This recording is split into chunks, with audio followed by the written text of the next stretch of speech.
Good afternoon. Thank you for this opportunity.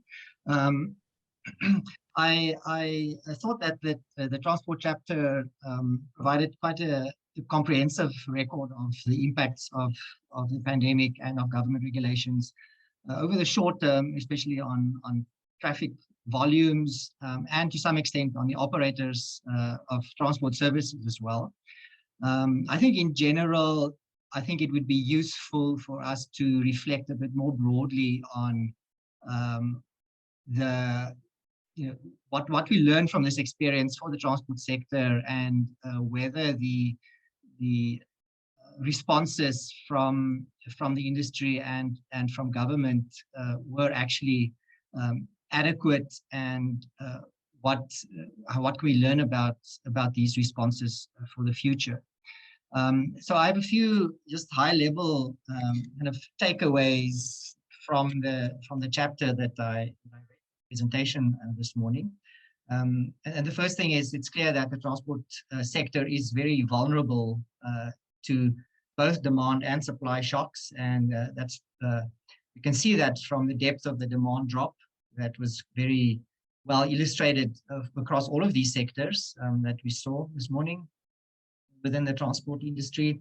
Also because the transport sector is so integrated with the rest of the economy, and it's both an enabler and a sort of a receiver of those factors. But I think this vulnerability is obviously very uneven across the different components of transport, and I missed a bit more of sort of a consideration of what do we learn about sort of how vulnerable our systems are and how we can improve our resilience for the transport sector in the future. I think like was said also now for some of the infrastructure sectors, COVID-19 exposed some of the underlying stresses in the industry that were pre-existing, and these stresses very clearly constrained our ability to respond effectively to the challenges of the last year. The greatest example is, of course, to me, PRASA and what happened to the urban rail services in all our big cities, essentially, where there were these pre-existing management problems, the fact that there were huge issues with oversight from the Department of Transport and within management capacity within PRASA themselves, and then when under lockdown level 1 and 2, when the infrastructure was essentially not used at all, that created the opportunity, together with problems with no security contracts in place, created the opportunity for wide-scale vandalism and theft of the infrastructure. And the key thing is that this was really not stopped in time. This wasn't picked up in time. It went unchecked, and I think what happened to our rail system is probably the most severe and probably the most long enduring consequence that we will see of the lockdown period on our transport sector. I think the pandemic also created some opportunities for forging greater partnerships between government and civil society and the private sector. And I think some of those partnerships started to develop during this time, for instance, in the way that government was trying to address the financial concerns of the minibus taxi industry and also of the subsidized bus industry. But I think there were also a lot of missed opportunities in that sense. And I think the chapter might either now in this version or maybe in the future one want to explore those a little bit more. For instance, I think just in what we heard about how the minibus taxi industry has really not wanted to come on board with the relief package that was offered by the department, shows that there really isn't a common understanding of between government and the industry of what the various partners want and need, and how to sort of breach those in a in a way that's constructive and that would really help.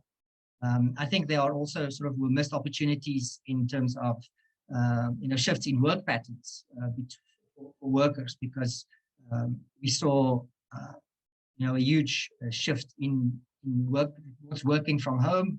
That's reduced slightly by now, but there are opportunities there to promote more sustainable travel patterns, which I think have been captured a bit better.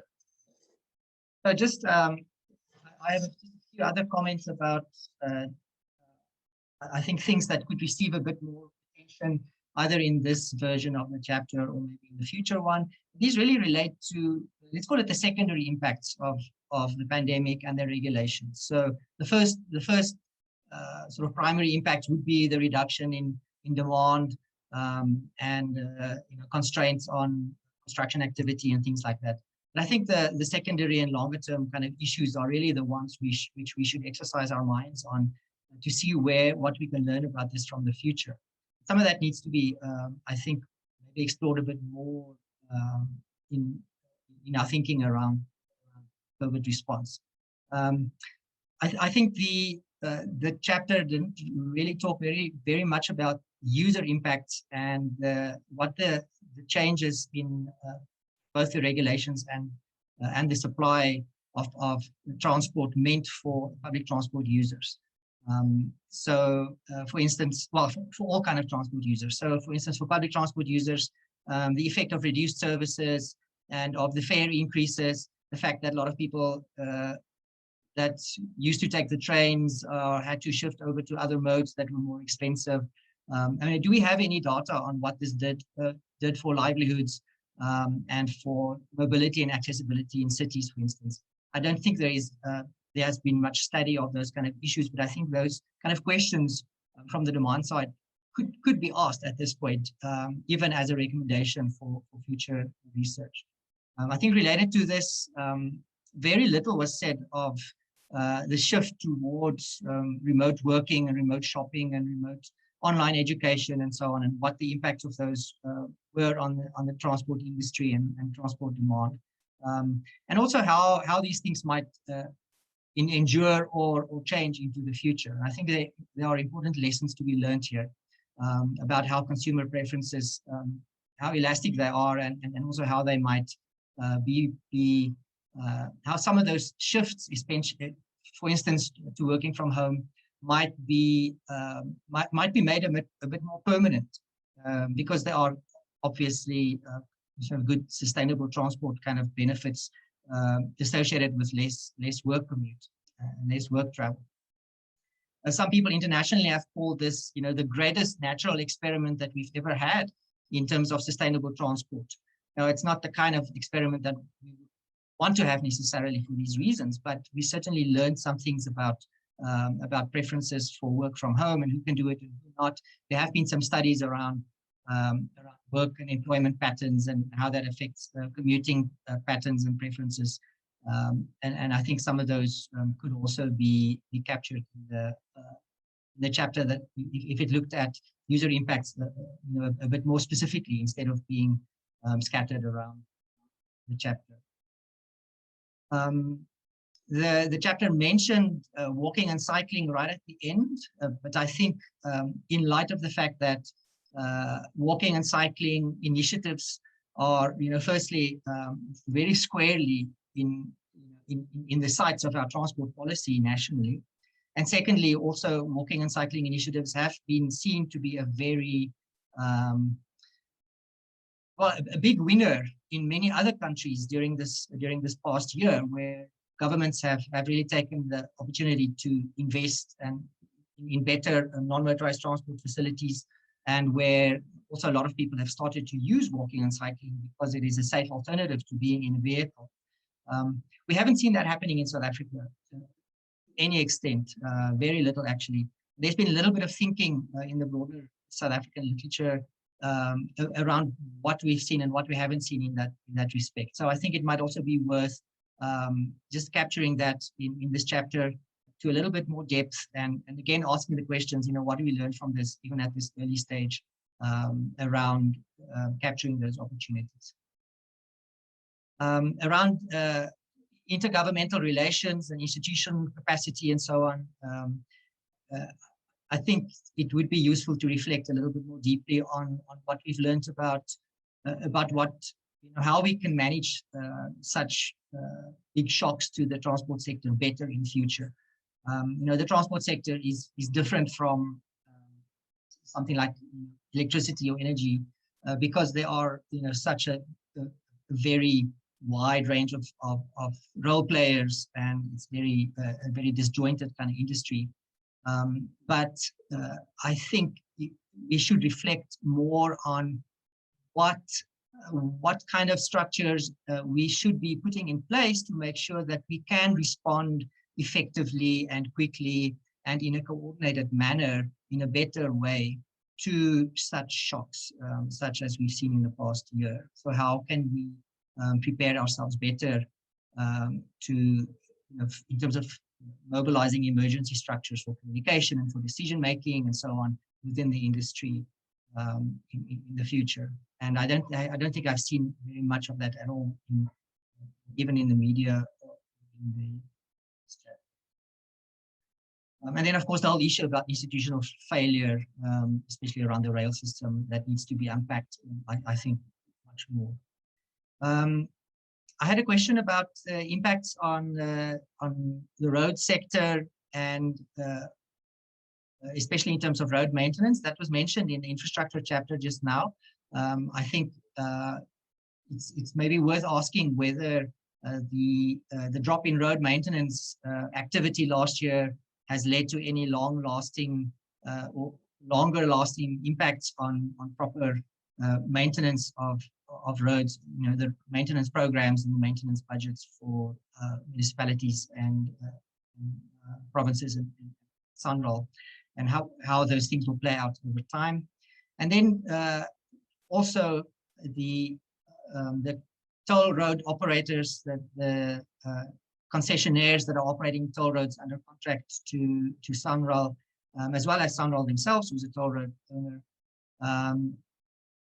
The drop in demand certainly had a very severe impact on revenue for those guys, and that might have quite long-lasting, again, impacts on their financial situation. And I think the same thing, of course, applied to Gautrain, which is also run as a concession contract. And I think we need to consider a bit whether what we learn about this, about how to structure concession agreements, contracts, and PPP kind of relationships and agreements in the light of how we dealt with these kind of financial shocks now. Given the fact that we are looking at attracting more private sector involvement in the industry, in infrastructure in general, also in transport specifically. What have we learned about how to structure these agreements so that we can manage these kinds of big problems more effectively.